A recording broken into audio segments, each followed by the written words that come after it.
নমস্কার সকলকে। আমি শ্রী দিব্যসুন্দর হাজরা, আলমানাক অ্যাস্ট্রো বৌদ্ধিক একাডেমির পক্ষ থেকে।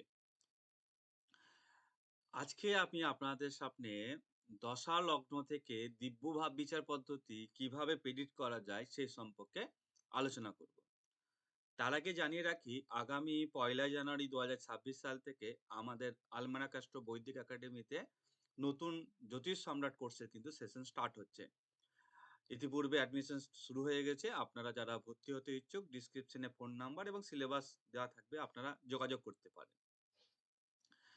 তো দশালগ্ন কি কনসেপ্ট এবং দিব্য ভাব বিচার পদ্ধতি নিয়ে ইতিমধ্যে বিভিন্ন রকম ভিডিও আছে। ঠিক আছে? তা আপনারা জানেন। ওকে? তা এই দিব্য ভাব বিচার পদ্ধতিকে কিভাবে দশালগ্নে ইউজ করা সম্ভব বা হবে সেটাকে আমি দেখাবো।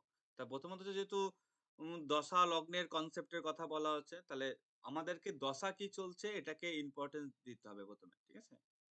হুম? যে দশা কি চলছে এট প্রেজেন্ট টাইমে। আমরা যদি এই জাতকের বর্তমান দশা অন্তর্দশা নোটিস করি তাহলে দেখতে পাবো যে বৃহস্পতি গ্রহের মহাদশা কিন্তু চলছে। এই যে দেখতে পাচ্ছেন বৃহস্পতি গ্রহের মহাদশা চলছে এই জাতকের বর্তমান পিরিয়ডে। ওকে? বৃহস্পতি গ্রহের মহাদশা। এই বৃহস্পতি গ্রহের মহাদশা এট প্রেজেন্ট টাইম চলছে এবং কার অন্তর্দশা চলছে আমরা তাহলে লক্ষ্য করে দেখবো যে শনির অন্তর্দশা বা স্যাটার্নের অন্তর্দশা চলছে। তাহলে এই বৃহস্পতি শনি থেকে আমাদের কিন্তু দশা লগ্ন যে কনসেপ্ট বা বিচার সেটা আসবে। আমরা প্রথমত হচ্ছে মহাদশা কথায় প্লেসমেন্ট রয়েছে লর্ড, হ্যাঁ? সে তাকে আমরা ইম্পর্টেন্স দেব। মানে ধরুন মহাদশা হচ্ছে জুপিটার। জুপিটার এখানে মেষ রাশিতে অবস্থান করছে। তাহলে আমরা মেষকে আমরা ১ নম্বর ভাব এখানে চিহ্নিত করব। দেখুন এই জাতকের লগ্ন মকর, ক্যাপ্রিকন, অ্যাসেন্ডেন্ট বটে। বাট আমরা যেহেতু দশালগ্নের কথা বলছি, তাই দশালগ্নের কনসেপ্ট পড়তে গেলে প্রথমত হচ্ছে যে গ্রহের মহাদশা চলছে সেটাকে আমরা ১ নম্বর সাইন চিহ্নিত করব। ওকে? এবার আমরা এই জুপিটার কোন হাউস দিচ্ছে দিব্য ভাব বিচার পদ্ধতিতে আমরা একটু নোটিস করব। কিভাবে? ধরুন জুপিটার প্লেসমেন্ট কথা আছে। তাহলে জুপিটার আমরা দেখতে পাবো ১ নম্বর ভাবেই প্লেসমেন্ট রয়েছে। জুপিটার কার স্টারে আছে? জুপিটার স্টার পেয়েছে কেতু। তার প্লেসমেন্ট কোথায়? 10th হাউসে। এটা কিন্তু লগ্নে আছে, এটা ফিল করবেন না। ওকে? এটা আপনাকে মাথায় রাখতে হবে, এটা মেষটাকে ১ নম্বর কাউন্ট যেহেতু দশালগ্নের হিসাব, তাহলে এটা হয়ে গেল 10th এ। কেতু হয়ে গেল 10th এ। ঠিক আছে? তাহলে আমরা জুপিটারের থেকে কি পেলাম? আমরা জুপিটারের থেকে পেলাম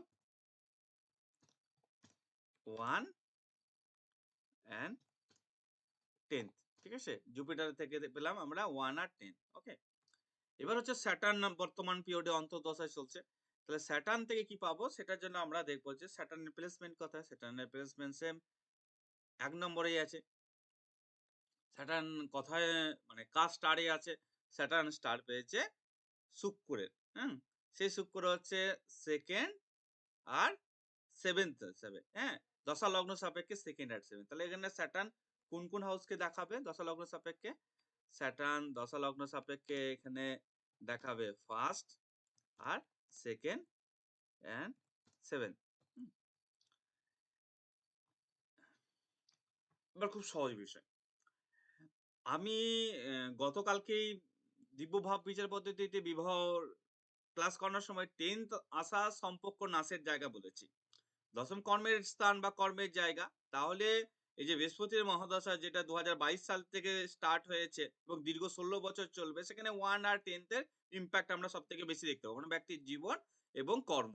কিন্তু এখানে জাতককে সবথেকে বেশি কি ফেস করতে হবে? তাকে বিচ্ছেদের সম্ভাবনা বা বিচ্ছেদের সম্মুখীন। কারণ হচ্ছে 10th কি সম্পর্ক নাশের ভাব। তাহলে এখানে জাতককে কিন্তু সম্পর্ক নাশের জায়গা কিন্তু এই মহাদশায় সবথেকে বেশি কম বেশি ফেস করতে হবে।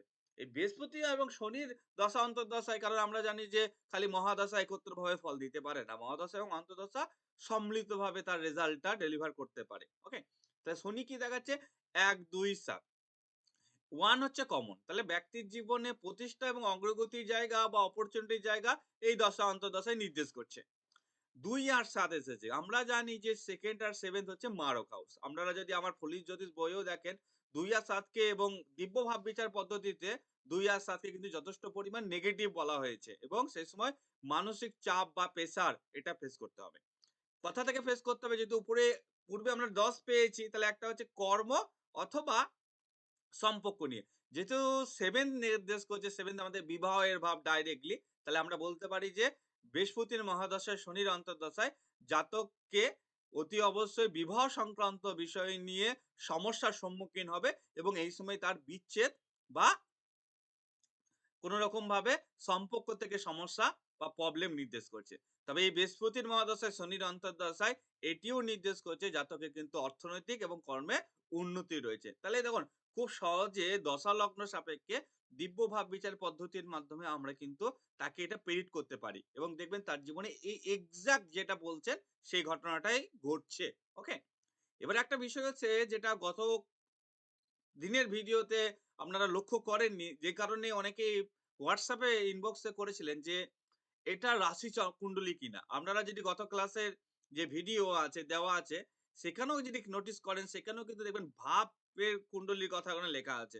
রাশি কুণ্ডলী না। তাহলে দিব্য ভাব বিচার পদ্ধতি কিন্তু ভাব কুণ্ডলীর উপর বেস করে কিন্তু বিচারটা হয়। তাহলে আপনাদের এট প্রেজেন্ট টাইম যে গ্রহের মহাদশা চলছে এবং যে গ্রহের অন্তর্দশা চলছে, দুটোকে সম্মিলিত করুন। সম্মিলিত করে যেটা মহাদশা লর্ড সে কথাই প্লেসমেন্ট সেটাকে এক বানান এবং তারপর বিচারটা করুন। এবং তারপরে অন্তর্দশা লটকেও সেই লগ্ন সাপেক্ষে কোন ভাবে বসে আছে সেটাকে কাউন্ট করুন। এবং আপনারা দেখুন যে সে কোন ভাবকে রিপ্রেজেন্ট করছে।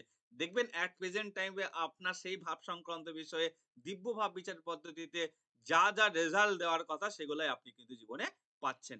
আশা করি এই নতুন একটা বিষয় আপনাদের কাজে লেগে থাকবে। যদি লেগে থাকে অতি অবশ্যই কমেন্টে জানাবেন। সকলে ভালো থাকুন, সুস্থ থাকুন। নমস্কার।